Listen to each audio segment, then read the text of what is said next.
kabla Yesu hajaja duniani imani zilikuwepo. Kama mpenda sema amina. Naanza leo tunalipua moto mwingine. Sema imani zilikuwepo. Sema imani zilikuwepo. Unaona makanisa tunaposema imani tunamaanisha nyumba za ibada.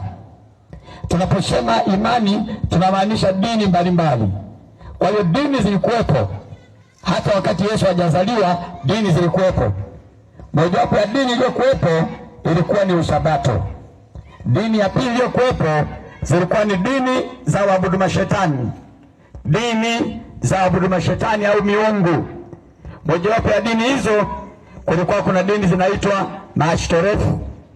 Kuna dini walikuwa wanaitwa watu ambao wanaabudu Baali, miungu ya Baali, miungu ya Kihindi ambayo mpaka leo inaabudiwa. Miungu hiyo mpaka leo inaabudiwa. Kina Baali wale mpaka leo wapo. Miungu ya Baali wanaabudiwa mpaka leo. Miungu ya ng'ombe, miungu ya punda, miungu ya wanawake.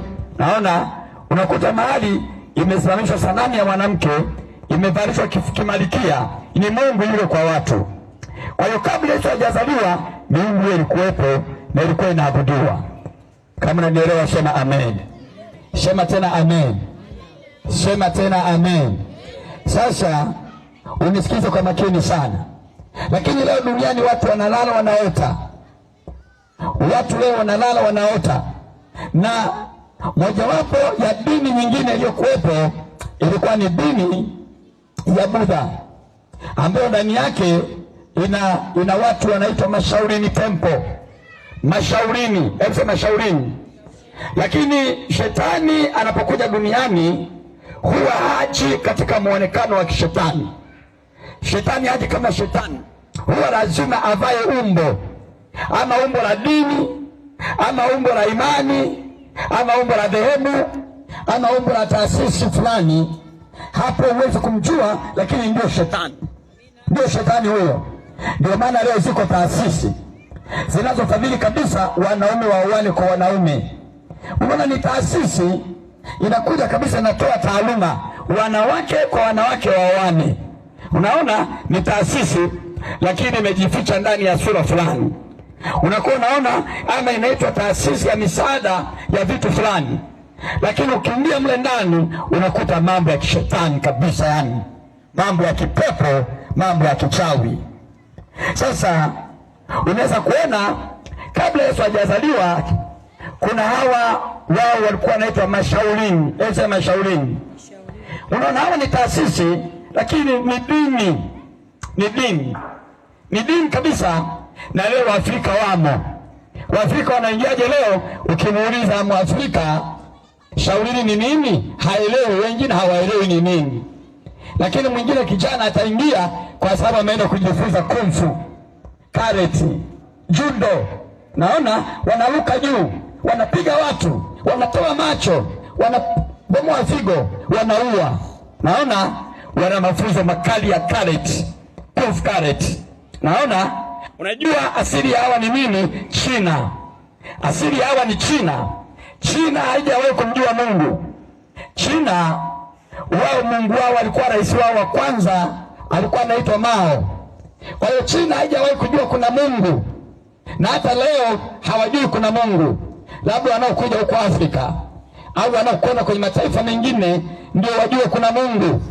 Sasa dini hii imetoka huko. Sasa unisikize kwa makini sana. Siongei dini hii, ila nataka nikuonyeshe kuna imani nyingi duniani ambazo asili yake ni mashetani. Kama unanielewa sema amen.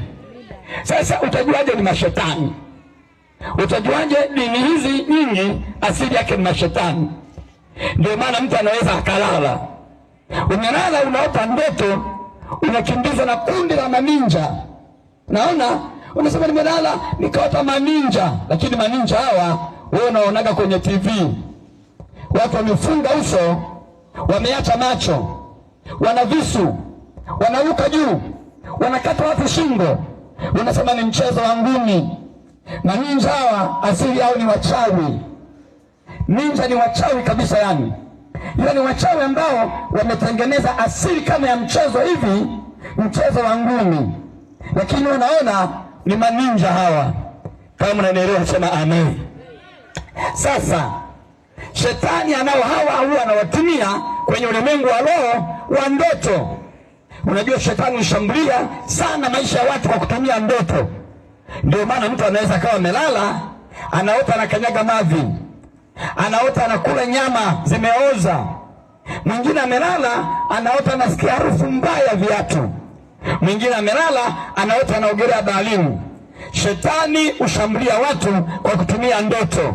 Sasa kwa sababu hiyo ameandaa majeshi ya giza. Majeshi haya yako katika jamii yetu. Ndio maana saa nyingine unaweza ukamwona mtu kabisa, unamwona mtu vitu ambavyo tunaishi navyo. Saa nyingine wengine anaota ng'ombe, ng'ombe inamkimbiza, lakini ng'ombe asili yake ni nini? Ng'ombe kwenye ulimwengu wa roho ni mungu wa Wahindi.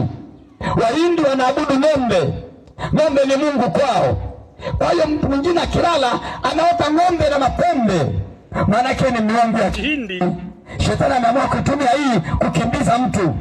Huyu mtu anaota anakimbizwa na miungu hiyo inamkimbiza, anaingia uvunguni inaye, anaingia ndani inaye, anakimbia chooni inaye, akisema Mungu nisaidie, ile ng'ombe inapitiliza, naye anapona. Akiwa kwenye ndoto anasema asante Yesu, kisha anaamka.